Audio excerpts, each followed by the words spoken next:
আমিষা হত্যার আলামত মাত্র ৩ দিনে বা ২ দিনে শেষ হয়ে যায়, ধ্বংস হয়ে যায়। তাহলে আমার আপনাদের কাছে প্রশ্ন, অবশ্যই আমাকে কমেন্ট করে জানাবেন যারা দেশবাসী রয়েছেন এবং সালমান শাহ ভক্তবৃন্দ এবং প্রবাসীদের রা ভিডিওটা দেখবেন। তো তারাও কমেন্ট করবেন। দেশ এবং প্রবাস থেকে যারা আমার ভিডিওটা দেখবেন এবং প্রাণপ্রিয় সালমান শাহ ভক্তবৃন্দ সকলকে জানাই আসসালামু আলাইকুম। আশা করি সবাই ভালো আছেন। দীর্ঘ ৩০ বছর পরে চিত্রনায়ক সালমান শাহ নতুন করে তদন্তের আদেশ দিয়েছেন। কবর থেকে লাশ বা দেহ অবশিষ্ট, লাশ যেহেতু নাই, হয়তোবা কিছু আছে কিনা জানি না, মহান আল্লাহ তাআলা জানে। তবে এবং কিছু বিষয়ে যেটা যারা কবর খোঁড়েন তাদের কাছ থেকে তাদের তথ্য মতে যে আসলে কবরের ভিতরে তার দেহ অবশেষ আছে বলে মনে হয় না, হয়তোবা হাড্ডি আছে কিনা সেটাও তারা বলতে পারে না। তো যাই হোক, আসলে আমি এই বিষয় নিয়ে কথা বলতে চাইনি, তারপরেও আমি বলতে চাচ্ছি, যেহেতু তিনি আমাদের বা আমার পছন্দের একজন ব্যক্তি ছিলেন। আর আমার মনে হয় বাংলাদেশের 90% লোকই তাকে পছন্দ করে এবং যাদের তার মৃত্যুর ১০ বছর পরে জন্ম হয়েছে তারাও সালমান শাহকে ভালোবাসেন, সালমান শাহকে পছন্দ করেন। তো ৩০ বছর পর রহস্যের শেষ নেই সালমান শাহর জীবনের বা মৃত্যুকে ঘিরে।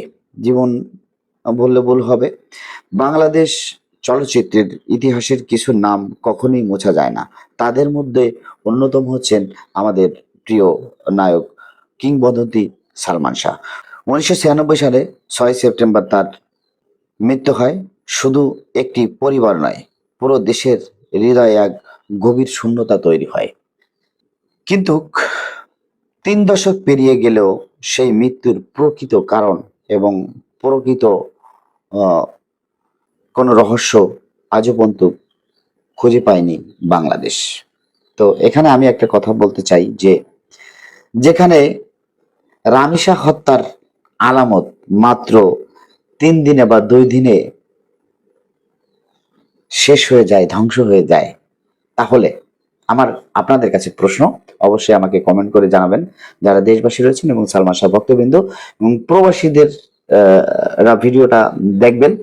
তো তারাও কমেন্ট করবেন যে যদি যেই দেশে ৩ দিন পরে আহ, কোনো রিপোর্টের জন্য বা তদন্তের জন্য যে সেটা মুছে যায়, তাহলে আমার প্রশ্ন হচ্ছে ৩০ বছর পরে দেহ অবশিষ্ট কবর থেকে তুলে কি বের করবে এবং কি উদ্ধার করবে? তো আমি বাংলাদেশের আইনকে শ্রদ্ধা করি, বাংলাদেশের আইনের প্রতি আমার শ্রদ্ধা রয়েছে এবং সবসময় থাকবে। তো আসলে মাননীয় আদালত তিনি যেটা ভালো মনে করছেন, হয়তোবা আমরাও সালমান শাহ ভক্তবৃন্দ এবং আমরা দেশবাসী চাই যে মৃত্যুর একটা সুরাহা হোক এবং এই বিষয়টা মানুষের বাংলাদেশের মানুষের যে মনের ভিতর একটা কষ্ট, সালমান শাহ ভক্তবৃন্দদের মনে কষ্ট যে আসলে ছেলেটা এত সুন্দর ছিল, সেই ছেলেটাকে কিভাবে পৃথিবী থেকে সরিয়ে দিল।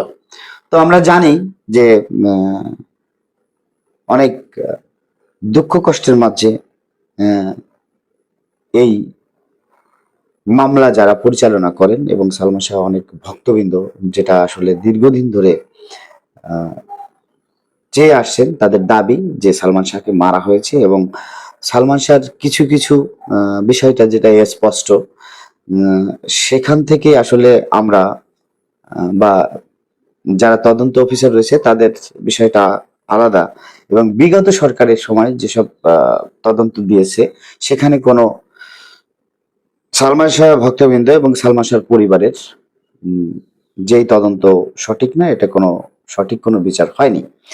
তো আমরা দীর্ঘদিন ধরে চেয়ে আসছি যে সঠিক একটা তদন্ত হয়ে সঠিক একটা বিচার হোক এবং অপরাধী যারা অপরাধ করছে তাদেরকেও সঠিক একটা শাস্তি হোক এবং বাংলাদেশের বিগত সরকারের আমলে তদন্ত হয়েছে, সবকিছু হয়েছে, কিন্তু সেটাকে আহ, উম, মৃত্যু আত্মহত্যা বলে চালিয়ে দিয়েছে।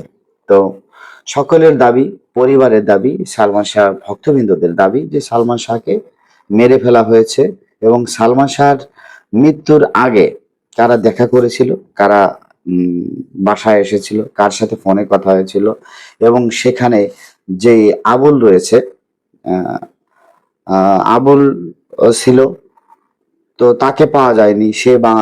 সে সেই ঢাকা থেকে উধাও হয়ে গেল, তার গ্রামের বাড়ি চলে গেল, কেন গেল? এবং সে তো বাংলাদেশেই আছে।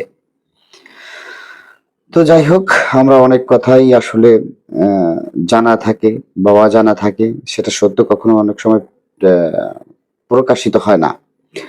তো আমরা চাই সালমান শাহর মৃত্যু যে সত্য উদ্ঘাটন করে বাংলাদেশের সরকার, বর্তমান সরকার, আমাদের প্রধানমন্ত্রী তারেক রহমান এই বিচারটা করবেন এবং আমরা যারা দেশবাসী রয়েছে, আমরা যারা সালমান শাহ ভক্তবৃন্দ রয়েছে এবং প্রবাসী ভাইয়েরা অনেকেই সালমান শাহকে পছন্দ করেন, সালমান শাহকে ভালোবাসেন। তো সকলের দাবি চিত্রনায়ক সালমান শাহর সঠিক একটা তদন্ত করে এটির বিচার এবং অপরাধী যারা হয়েছে অপরাধীদের বিচারের আওতায় এনে তাদেরকে শাস্তি এবং তারা প্রকাশ করবে যে আসলে আমরা সালমান শাহ আত্মহত্যা করেনি, সালমান শাহকে মারা হয়েছে। এটাই আমাদের দাবি। এখন আদালত আহ, যে নির্দেশ দিয়েছে, নির্দেশে মরা দেহ উত্তোলন করা হবে, সেটা আমরা আগে বলেছি। আহ, এই পক্ষে হয়তো দীর্ঘদিনের অনেক অজানা প্রশ্ন উত্তর খুঁজে পাওয়া একটি নতুন সুযোগ তৈরি করবে। সকালে পরিবারের কয়েকজন সদস্য তাকে দেখতে গিয়েছিল। মৃত্যুর দিনে মৃত্যুর দিন সকালে পরিবারের কয়েকজন সদস্য সালমান শাহকে দেখতে গিয়েছিল। পরে হঠাৎ করেই আসে একটা খারাপ সংবাদ, কিন্তু তারা যে দেখে আসলো যে সালমান শাহ ঠিক আছে, সালমান শাহ কথা বলতেছে, কিছুক্ষণের ভিতর কিভাবে সে মারা গেল। যাই হোক, পরবর্তী সময় তাকে হাসপাতালে নেওয়া হয় এবং শেষ পর্যন্ত এবং আমাদের শ্রদ্ধের, আমাদের ভালোবাসার, আমাদের মহানায়ক সালমান শাহ সেখানে যে চিকিৎসারত ডাক্তার ছিলেন, তিনি তাকে মৃত্যু বলে ঘোষণা করেন। এই মৃত্যুর খবর শুনে সারা বাংলাদেশে অনেকেই, 7-8টা ছেলে মেয়ে মারা গেছে এবং পুরো পরিবার, পুরো বাংলাদেশ থমকে গিয়েছিল চিত্রনায়ক সালমান শাহর মৃত্যুর খবর শুনে। তো আমরা হয়তো, আমাদের কষ্ট লেগেছিল, আমরা আহত হয়েছিলাম, সেখান থেকেই ভালোবাসার মানুষের এই 30 বছর ধরে বয়ে আসছে মনের কষ্ট এবং এই সঠিক বিচারের দাবিতে সকল সালমান শাহ ভক্তবৃন্দ, তো সবাইকে অনেক অনেক ধন্যবাদ যারা আমার ভিডিওটা দেখেছেন এবং পরবর্তী সময় দেখবেন। সবাইকে স্যালুট জানাই এবং আপনাদের ভালো লাগলে এবং সালমান শাহকে ভালোবাসলে আমার ভিডিওটা শেয়ার করবেন। ধন্যবাদ দেশ এবং প্রবাসী সকল ভাই বোনদের এবং সালমান শাহ ভক্তবৃন্দদের প্রতি রইল আমার অনেক অনেক ভালোবাসা, শ্রদ্ধা। আসসালামু আলাইকুম। ভালো থাকবেন, সুস্থ থাকবেন, যে যেখানে থাকবেন সকলে সাবধানের সাথে থাকবেন। আল্লাহ হাফেজ।